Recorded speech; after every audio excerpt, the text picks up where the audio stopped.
Hello friends, मैं जितेंद्र गुप्ता स्वागत करता हूं आप सबका इस यूट्यूब चैनल स्टार का स्टडी पॉइंट पर। दोस्तों, इस वीडियो में हम लोग बात करने वाले हैं क्लास 12 वालों के लिए मोस्ट व्यू है यहाँ पे फिजिक्स भौतिक विज्ञान का। दोस्तों 2022 के लिए जो भी छात्र 2022 में बोर्ड परीक्षा देना चाहते हैं इंटरमीडिएट का बिहार बोर्ड से, उन सभी छात्रों के लिए वीडियोज़ काफ़ी इंपॉर्टेंट रहने वाले हैं। यहाँ पे हम लोग बात करेंगे दोस्तों चुंबक तो मैग्नेटिज्म चैप्टर से। ठीक है, इस चैप्टर से जितने भी अभी तक ऑब्जेक्टिव क्वेश्चन पूछे गए हैं प्रीवियस ईयर्स में, वो सारे क्वेश्चन मैं आप लोगों को यहाँ पे बताने वाला हूँ, जो आप लोगों के बोर्ड परीक्षा के लिए काफ़ी इंपॉर्टेंट रहने वाले हैं। ठीक है, तो चलिए यहाँ पे हम लोग बात करते हैं दोस्तों। उससे पहले मैं आप लोगों को यहाँ पे बता दूँ, अगर आप भी दोस्तों क्लास 12 के छात्र हैं और सभी सब्जेक्ट का बिल्कुल प्रैक्टिस सेट करना चाह रहे हैं लेटेस्ट पैटर्न पे 2022 के लिए, तो आप इस वेबसाइट की मदद से कर सकते हैं। starkastudypoint.com गूगल पे लिखिए या फिर लिंक मैंने वीडियो के डिस्क्रिप्शन में दे रखा है, जहां से आप लोग हर सब्जेक्ट का chapter wise objective, subjective, model set और previous year question bank English Hindi दोनों मीडियम छात्रों के लिए उपलब्ध है। तो जाके आप लोग प्रैक्टिस सेट कर सकते हैं अपने मोबाइल पर बिल्कुल फ्री ऑफ कॉस्ट में। यहाँ पे हम लोग बात करने वाले हैं दोस्तों चुंबक तो मैग्नेटिज्म चैप्टर से जितने भी अभी तक ऑब्जेक्टिव पूछे गए हैं वो सारे क्वेश्चन हम लोग यहाँ पे रिवीजन करने वाले हैं। तो चलिए यहाँ पे बताते हैं दोस्तों। चैनल को सब्सक्राइब कर लीजिएगा आगे के वीडियोज़ को पाने के लिए, और वीडियो को लाइक जरूर करना दोस्तों और शेयर भी कर दीजिएगा, ताकि हम लोग जल्द से जल्द आप लोगों के लिए काफ़ी सारे यहाँ पे चैप्टर का जो वीडियो बचा हुआ है वो मैं आप लोगों के लिए लेकर आते रहूँ। चलिए यहाँ पे पहला क्वेश्चन देखते हैं चुंबक तो मैग्नेटिज्म चैप्टर से। अनुचुंबकीय पदार्थ की जो प्रवृत्ति होती है दोस्तों, the tendency of magnetic material is, अनुचुंबकीय पदार्थ की प्रवृत्ति है स्टेबल, जीरो, अनंत या फिर चुंबकीय क्षेत्र पर निर्भर। तो आप लोगों को पता ही होगा दोस्तों, मैग्नेटिक मटेरियल अनुचुंबकीय पदार्थ की जो प्रवृत्ति होती है वो आपका स्टेबल होता है। क्या होता है? स्टेबल मतलब अस्थिर होता है। क्या होता है? अस्थिर होता है। तो याद रखिएगा यहाँ पे एक ऑप्शन नंबर ए हो जाएगा। दूसरा नंबर क्वेश्चन देखते हैं यहाँ पे कि पृथ्वी के चुंबकीय क्षेत्र क्या है दोस्तों? पृथ्वी के चुंबकीय क्षेत्र BH में यदि किसी चुंबकीय सुई के दोलन की आवृत्ति n हो तो यहाँ पे क्या होगा? क्या क्वेश्चन है दोस्तों कि पृथ्वी के चुंबकीय क्षेत्र BH में, ठीक है, यहाँ पे बताया गया है चुंबकीय क्षेत्र में, चुंबकीय क्षेत्र BH मतलब चुंबकीय क्षेत्र का ही यहाँ पे सिंबल है। यदि किसी चुंबकीय सुई के दोलन की आवृत्ति यहाँ पे n बताया गया है तो क्या होगा, यहाँ पे आप लोगों से पूछा जा रहा है। तो यहाँ पे ऑप्शन है दोस्तों कि n डायरेक्टली प्रोपोर्शनल टू चुंबकीय क्षेत्र होगा, या फिर n square directly proportional to चुंबकीय क्षेत्र, या फिर n directly proportional to BH square मतलब चुंबकीय क्षेत्र का स्क्वायर, या फिर n square directly proportional to 1/BH। तो यहाँ पे जो राइट आंसर हो जाएगा दोस्तों आपका ये हो जाएगा n square directly proportional to चुंबकीय क्षेत्र। अगर किसी यहाँ पे बताया गया है दोस्तों कि चुंबकीय पृथ्वी के चुंबकीय क्षेत्र यहाँ पे BH दिया गया है और किसी चुंबकीय क्षेत्र के किसी चुंबकीय सुई के दोलन की आवृत्ति अगर n होता है, तो इसका जो रिलेशन बनेगा दोस्तों वो आपका n square directly proportional to आपका चुंबकीय क्षेत्र यहाँ पे होगा B वेक्टर। ठीक है, तो याद रखिएगा यहाँ पे ऑप्शन नंबर B करेक्ट है। तीसरा नंबर है कि नमन कोण का मान उत्तरी ध्रुव से विषुवत रेखा की ओर जाने पर क्या होता है? देखिए नमन कोण आप लोग अच्छे से याद कर लीजिएगा। डीप ऑफ एंगल मतलब एंगल ऑफ डीप यहाँ पे पूछा जा रहा है दोस्तों। The value of angle of dip from the north pole to the equator. नमन कोण का मान उत्तरी ध्रुव से विषुवत रेखा की ओर जाने पर स्थिर रहता है, बढ़ता है, घटता है, पहले घटता है फिर बढ़ता है। देखिए दोस्तों, मान लीजिए ये आपका इक्वेटर मतलब पृथ्वी है, ठीक है, और ये आपका इक्वेटर है, ये आपका नॉर्थ पोल है, ये आपका साउथ पोल है।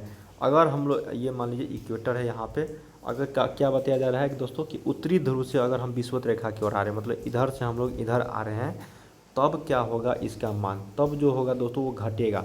इसका मतलब दोस्तों आपका इक्वेटर पर जो है वो आपका क्या होगा दोस्तों? जीरो होगा, ठीक है, और साउथ पोल पे यहाँ पे क्या होगा? ज़्यादा होगा। ठीक है, नॉर्थ पोल से इक्वेटर की ओर अगर आएंगे हम लोग तो यहाँ पे क्या होगा? नमन कोण का मान घटेगा। उत्तरी ध्रुव से विषुवत रेखा की ओर जाने पर क्या होगा? घटेगा। ठीक है, या फिर दक्षिण ध्रुव से घटेगा। मैक्सिमम कहाँ होता है दोस्तों? नॉर्थ पोल और साउथ पोल पे। तो याद रखिएगा यहाँ पे 3 का ऑप्शन नंबर सी हो जाएगा, घटेगा।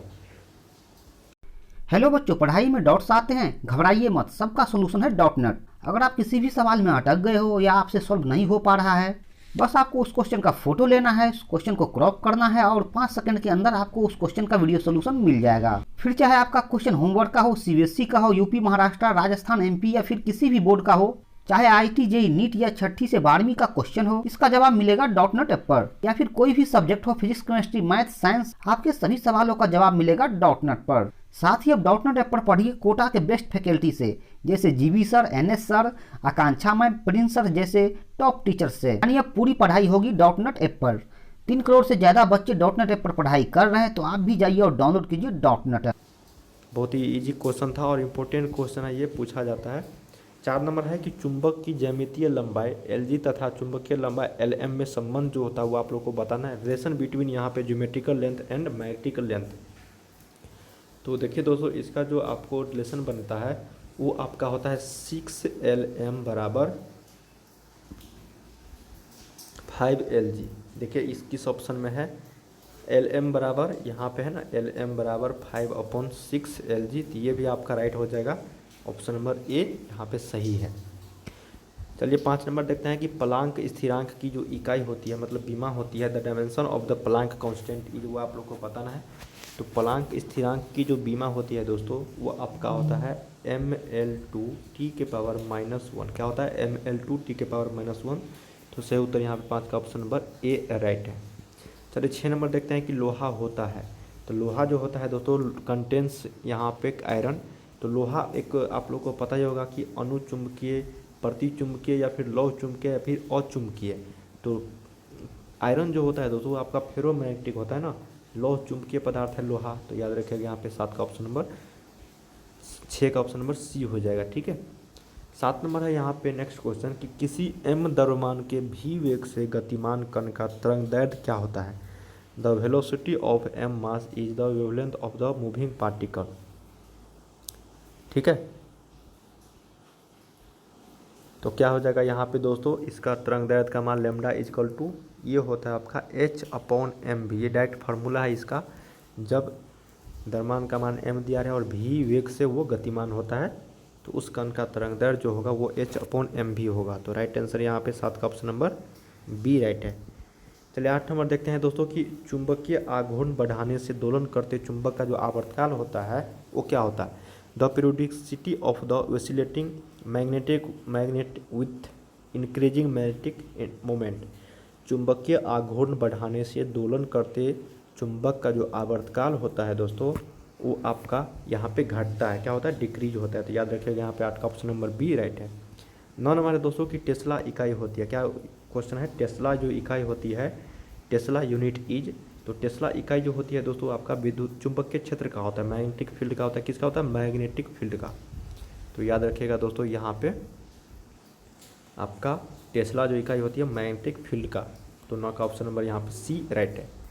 चलिए 10 नंबर देखते हैं कि चुंबकीय विषुवत रेखा पर नमन कोण का जो मान होता है, जिस अभी हम लोग पढ़ रहे थे दोस्तों कि उत्तरी ध्रुव से अगर हम लोग विषुवत रेखा की ओर आएंगे तो क्या होगा, मान घटेगा। इसका मतलब नमन कोण का मान विषुवत रेखा पर जो होता है दोस्तों वो आपका 0 होता है। कितना होता है, 0। तो ये ऑप्शन हम लोग देख लेते हैं यहाँ पे 0 डिग्री, 90 डिग्री, 45 डिग्री, 60 डिग्री। तो ये आपका 0 डिग्री हो जाएगा राइट आंसर। विषुवत रेखा पर नमन कोण का जो मान होता है वो आपका 0 डिग्री होता है। ठीक है, तो याद रखिएगा। चलिए 11 नंबर क्वेश्चन देखते हैं यहाँ पे कि m चुंबकीय आघूर्ण वाले क्षार चुंबक को 2 समान टुकड़े में तोड़ा जाता है, तो प्रत्येक नए टुकड़े का चुंबकीय आघूर्ण जो होगा वो आप लोग को बताना है। मैग्नेटिक मोमेंट यहाँ पे पूछा जा रहा है दोस्तों। तो मैग्नेटिक मोमेंट जो हो जाएगा चुंबकीय आघूर्ण वो आपका m/2 हो जाएगा। क्या हो जाएगा, m/2। अगर हम m चुंबकीय आघूर्ण वाले यहाँ पे छूट गया है, क्षार चुंबक को 2 समान टुकड़े में अगर तोड़ते हैं तो प्रत्येक नए टुकड़े का जो चुंबकीय आघूर्ण होगा मैग्नेटिक मोमेंट वो आपका m/2 होगा। ठीक है, क्या होगा, m/2। तो राइट आंसर यहाँ पे 11 का ऑप्शन नंबर बी हो जाएगा। 12 नंबर है कि निकेल है। तो निकेल जो है दोस्तों एक पैरामैग्नेटिक प्रतिचुंबकीय या फिर लौह चुंबकीय या फिर इनमें से कोई नहीं। तो लोहा जो था वो आपका लौह चुंबकीय था दोस्तों। निकेल जो है ये भी आपका क्या है, लौह चुंबकीय, क्या है, फेरोमैग्नेटिक है। तो याद रखिएगा यहाँ पे 12 का ऑप्शन नंबर सी। अब 13 नंबर है दोस्तों यहाँ पे कि एक सीधा चालक छड़ जो है वो पूर्व पश्चिम की ओर क्षैतिज स्थिर रखा गया है। इसे गिरने के लिए छोड़ दिया जाता है। तो इसके सिरों के बीच जो विभवांतर होता है वह आप लोग को यहाँ पे बताना है। देखिए एक सीधा चालक छड़ है जो पूरा पश्चिम की ओर यहाँ पे क्या है दोस्तों आपका क्षैतिज रखा गया है। तो इसे गिरने के लिए यहाँ पे छोड़ दिया जाता है। तो इन सिरों के बीच जो विभवांतर होगा वो कितना होगा, 0, इंक्रीज, डिक्रीज या फिर विल चेंज डायरेक्शन, या फिर इसके डायरेक्शन जो है दिशा जो बदलती रहेगी। देखिए दोस्तों इसका जो मान जो हो जाएगा वो बढ़ते जाएगा। क्या होगा, एक सीधा चालक अगर वो पूर्व पश्चिम की ओर क्षैतिज स्थिर रखा गया मतलब हॉरिजॉन्टली रखा गया है और इसे गिरने के लिए अगर छोड़ देंगे तो उसके सिरों के बीच जो विभवांतर का जो मान होगा वो आपका क्या होगा, इंक्रीज होगा, मतलब बढ़ते जाएगा। तो 13 का ऑप्शन नंबर बी राइट है। पूछा गया है ये क्वेश्चन दोस्तों 2017 के कंपार्टमेंटल परीक्षा में। चलिए 14 नंबर देखते हैं दोस्तों कि विद्युत चुंबकीय तरंग में विद्युतीय एवं चुंबकीय क्षेत्रों के बीच जो कालांतर होता है वो आप लोग को बताना है, ठीक है। डिफरेंस होता है, जो कालांतर होता है वो कितना का होता है विद्युत चुंबकीय तरंग एवं विद्युत चुंबकीय तरंगों में विद्युतीय एवं चुंबकीय क्षेत्रों के बीच 0 π/2 या फिर पाई या फिर कुछ भी, तो ये π/2 होता है इसका कालांतर, ठीक है। एक पथांतर होता है दोस्तों, एक कालांतर होता है, आप लोग पढ़े होंगे फेज डिफरेंस। तो यह आप लोगों से यहाँ पे पूछा गया है π/2, यह इसका राइट आंसर हो जाएगा। 15 नंबर है यहाँ पे नेक्स्ट क्वेश्चन कि एक लौ चुंबकीय पदार्थ की चुंबकशीलता जो होती है म्यू का मान वो कितना होता है। तो म्यू का मान जो होता है चुंबकशीलता का दोस्तों एक लौ चुंबकीय पदार्थ का वो आपका हमेशा 1 से कम होगा। क्या होगा, हमेशा 1 से कम। तो उत्तर ए राइट आंसर है। 16 है दोस्तों की चुंबकशीलता की बीमा होती है। तो चुंबकशीलता की जो बीमा होती है the dimension of the magnetism is, तो इसका जो डायमेंशन होता है दोस्तों वो आपका mLt⁻², I⁻²। क्या होता है mLt⁻², I⁻²। चुंबकशीलता की जो बीमा होती है मैग्नेटिज्म की वो आप लोग को याद रखना है। पूछा गया है क्वेश्चन ये 2015 के बोर्ड परीक्षा में। रिपीटेड क्वेश्चन है ये सारे, ठीक है। तो दोस्तों इस वीडियो में हम लोग कितने क्वेश्चन किए हैं, 16 क्वेश्चन। 16 से आगे के जितने भी क्वेश्चन बनेंगे हम लोग अगले वीडियोज में कवर करेंगे। उम्मीद करते हैं दोस्तों इस वीडियो के माध्यम से आप लोग को काफ़ी सारी जानकारी मिला होगा।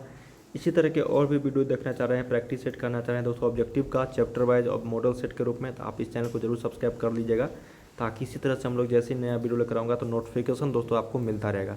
वीडियो को लाइक करके शेयर भी कर दीजिएगा। चलिए मिलते हैं नेक्स्ट वीडियो में। देखने के लिए आपका बहुत बहुत धन्यवाद और वेबसाइट पे जाकर प्रैक्टिस सेट जरूर कीजिए, लिंक मैंने वीडियो के डिस्क्रिप्शन में दे रखा है, ठीक है।